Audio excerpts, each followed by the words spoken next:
you soon run out of privately held firms that meet the criteria for acquisitions of sufficient size to continue the returns to Berkshire? Well, that's a good question because the people that sell to us have the option of private business selling elsewhere or going public.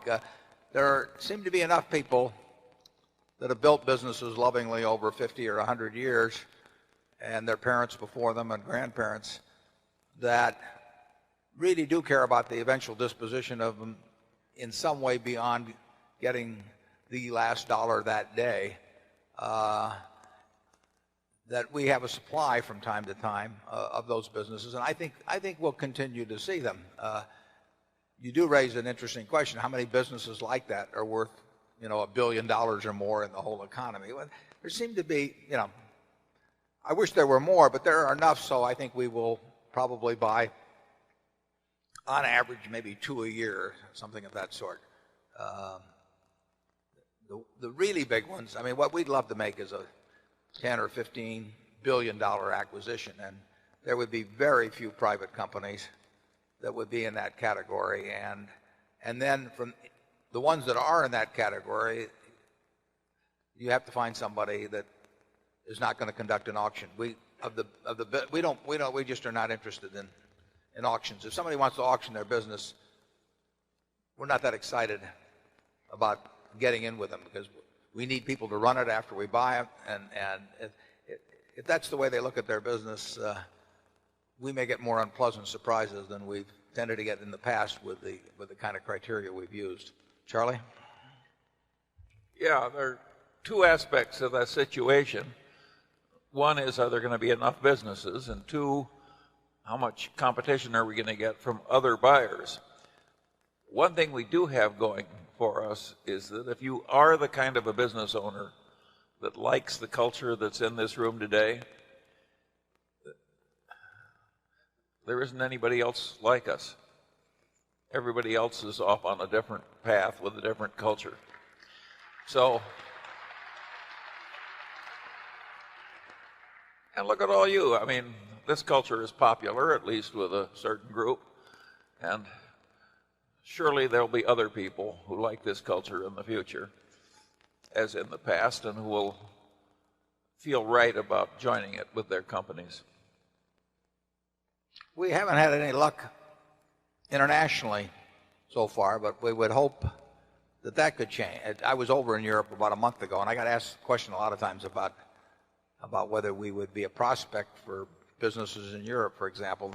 The answer is yes, and then they say, well, why haven't you bought any? And I said, the phone's never rung.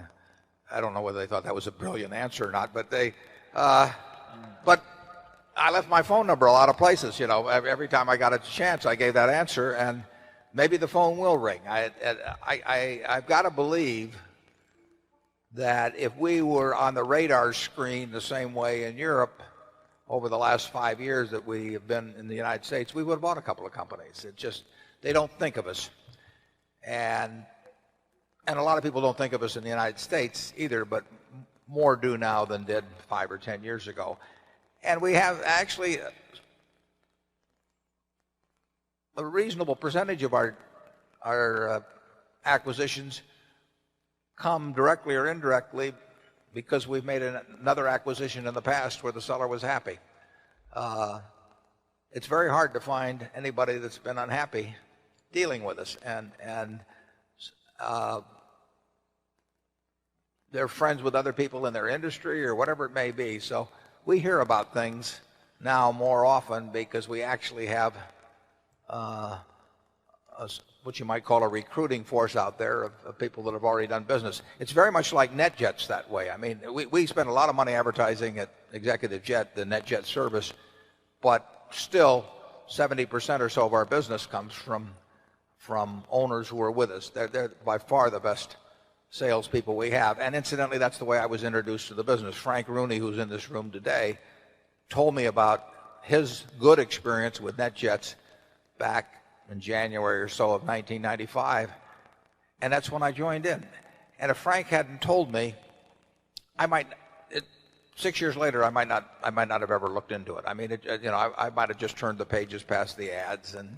But when Frank said, you ought to look into this. I did. Well, that's what we hope we have going for us on the acquisition front, and I think we do to some degree. But we'd like it to be greater, and we'd like it to be more widespread geographically than it is.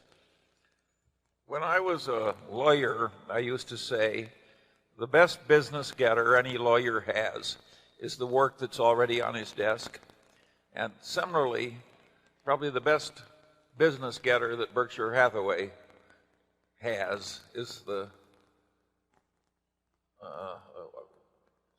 business practice that's already on our desk. That's what's driving the new businesses in, right, Warren? Sure. So it's a very old-fashioned idea. You just do well with what you already have, and more of the same comes in.